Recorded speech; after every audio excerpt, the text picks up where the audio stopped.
my ninth grade teacher asked me, Lisa, what do you want to be when you grow up? And see, I have to fight the Harlem Crip 30s every day to get home from school, so I looked at her and said, alive.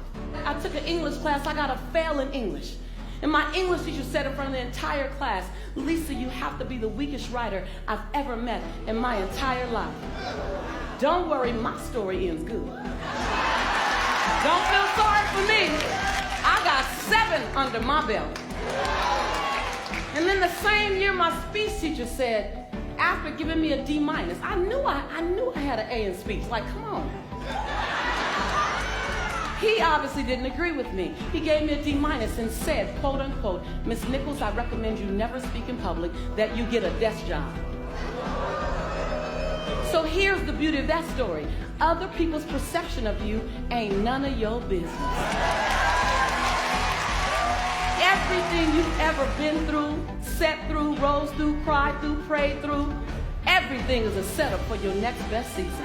In the way you forgive the perceivingly unforgivable, the way you love the perceivingly unlovable, the way you accept what seems to be unacceptable, the way you embrace after you've been betrayed, the way you do that is the way you will lead us. Your light belongs to everyone who'll be illuminated because you were bold enough and obedient enough to let your light shine. Yes, yes? Yes, yes? And every time you cross someone's path and they can't handle your light, you know those people that they try to give you reasons why you should tone it down a bit. That they would tell Cheryl not to sing so loud. Right. They would tell me to shut up in class. They tell you you're kind of strange. You know those people. Dream snatchers, vision busters. Don't be mad at them. They can only love you to the capacity in which they're able to love themselves.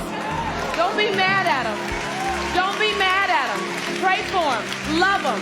Because they're dealing with themselves like we're dealing with us.